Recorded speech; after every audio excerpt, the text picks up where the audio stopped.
Hey guys, this is Sergeant Phoenix back in the action, and today we are doing another episode review on Yugioh vrains. This is episode 118. I was actually surprised, and a little unsurprised. I was surprised that when Clock Dragon was summoned and we got 75 like he usually does, but then I instantly came back around by using the trap. Is it the trap or the spell? Well, either one, I parted to summon out three of his special summon his monsters, and then summoned back his the one who got lost. And that shows, so his deck is amazing, honestly, I's deck. I can't wait for it to be printed out so I can use it myself and do a deck profile on it. But this episode though, and a friend told me about the preview and I'm not happy. And the preview shows lightning in it, and I going towards him, and I'm feeling like I's got something more to do with it now. Could lightning have corrupted his eye systems or somehow? It's a guess. Maybe they face off each other. Maybe they have a duel on the side. That would be interesting to see. Lightning versus eye. That would be a very interesting cause of events. Oh, sorry, if you're looking down, I've just a little kitten.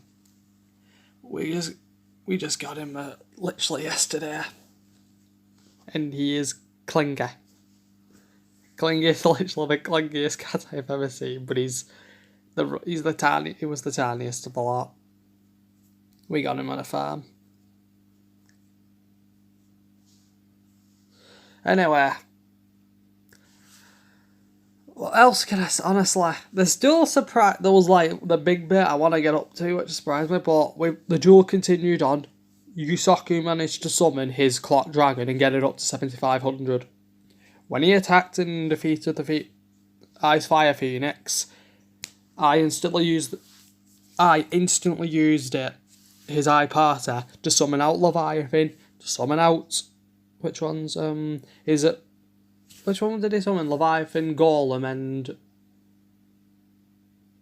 Lightning. I think he summoned Lightning as well. I can't remember which one it was, Lightning or Peg, because I know he summoned them out. But he summoned back his Phoenix, and he had all six of his Atticus card, all six of his powerful monsters. He had his Dark Templar Atticus, his Lightning Dragon, Sky Pegasus, Leviathan, his Water Leviathan, his Earth Golem, and his which one's the other one? I can't remember the sixth one. I can't remember it.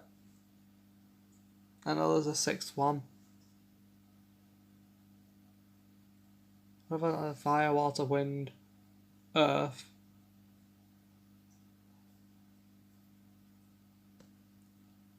I'm sure I've said them all. Yeah. Anyway, I'll figure out what the sixth one is. I have said all six. Got all six attributes I'm sure about.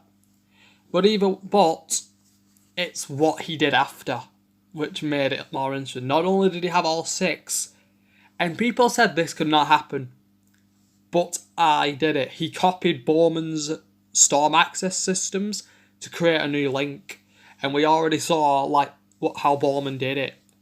But I didn't need to harness the minds of other humans as far as we know.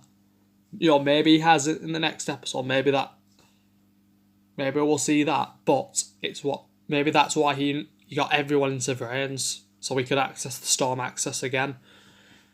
But he summoned out a Link 6 monster, and I had other people's reviews on that scene, and literally we were all impressed, everyone.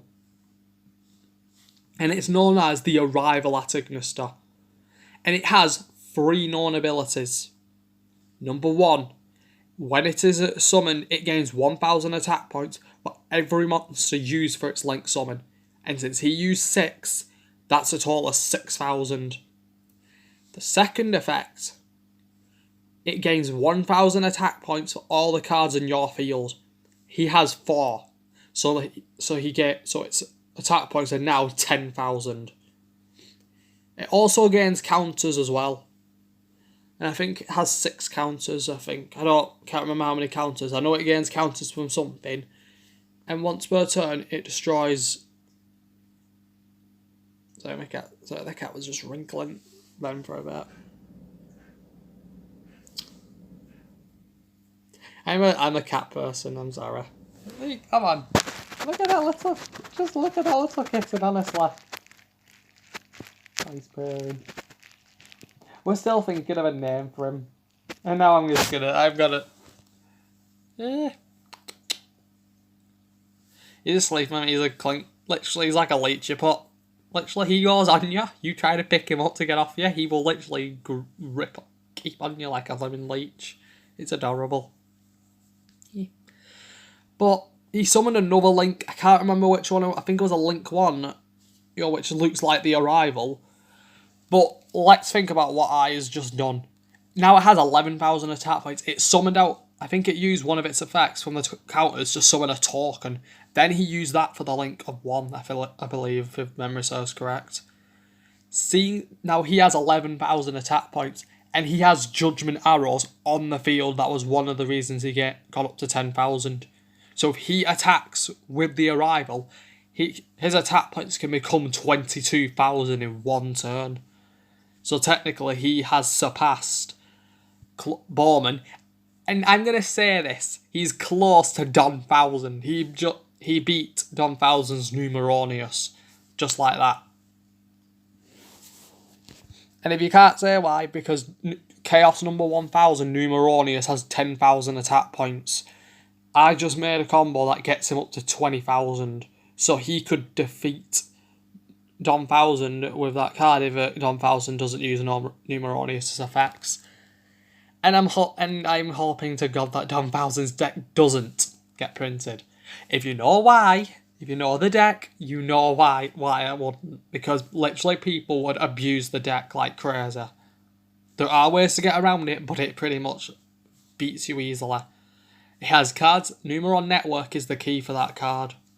If you've seen Season 2 of Zexal, you know how Don Thousand's deck works. In the Zexal universe with the Numeron core, that's pretty much what created their universe. Don Thousand created a field spell that gives him the power to connect to the Numeron cord. Because it's on Earth, and he's from another world called Baryon World.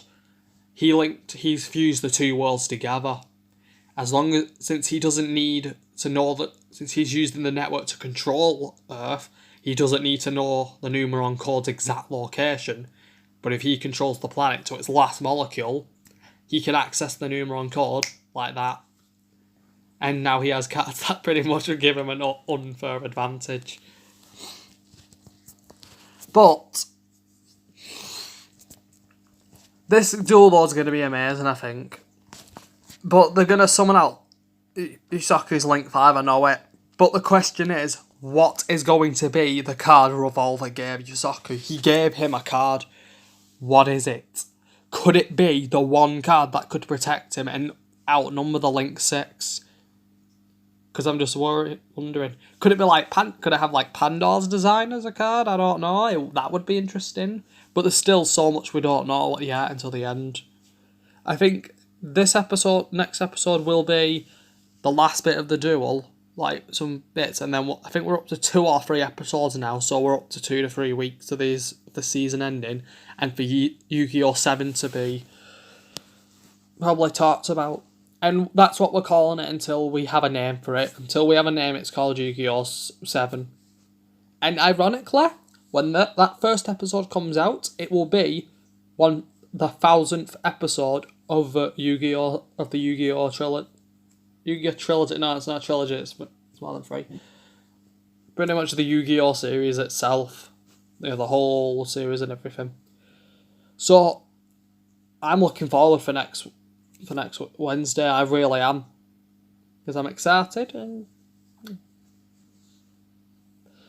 And Fairy Tail's coming to an end as well. I was watching that episode, the latest one again, and everything's coming to an end. Some great seasons. I'm hoping for Fairy Tail Next Generation gets made. I really am, because I've not read the manga. I don't want to read the manga because I don't want any spoilers when I'm watching the seasons. But I have heard about Next Generation with the kids and everything, and I'm hoping for the last episode everyone gets together. I really am. I'm hoping we have our couples. Levy and Gojil you can already see because, he admitted, that's a spoiler, he already admitted he wanted to be with her forever. And then, because he nearly died, and then when he doesn't die, he's thinking, oh crap. I think all of us would think that if we told the crush of our life we loved him and wanted to be with him. And, we thought we were going to die, and then we don't die. So we're like thinking, oh god. So, this episode honestly was amazing. The Link 6 looks amazing. It reminds me of Barion's Hope, actually, I should say. From the Zexal universe. There's a bit of Zexal designs going on to these cards. The Vrains cards, I believe. It's like 5Ds and Zexal put together, I think. The Zexal designs on the animation and stuff. But then we have the 5Ds design on Sad Story Complex, which I like. And Blood Shepherd, and I finally heard Blood Shepherd's dub voice, and I love it. But they call him Shepherd, though, that's the sad part. I was hoping for, like, Drone Shepherd or something. I should mention. Sleep. So honestly, but I love the dub voices. The dubs are actually alright for Vrains, and I've heard Bowman's voice in dub, I've heard Shepherd's dub voice, and I'm hoping drones get printed as well. Because I think the drones are actually an alright deck. I could see myself using them for anti-links, and I could probably modify them a bit. But comment down below what you thought of this episode, what you were going to expect for Lightning and I facing each other. That's what I'm looking forward to the most, as well as the end part of the duel. But I forgot to mention, I need to mention this. I's made a death plan for his duel. No matter what outcome happens, he's going to die. If he wins, his mind will be ripped apart and put in all the other eyes, so they'll have free will, but he'll be gone. But they'll have their free will. If Yusaku wins, he'll be deleted, and the other eyes won't happen. So no matter what outcome happens, I's decided this is the end for me. I'm done. He's just had enough. So whatever happens next, it's up to Playmaker what happens next to I. Does he win? Or does he lose? Either way, he'll lose a friend. So this time, comment down below what you thought. And until then, this is Sergeant Phoenix, over and out.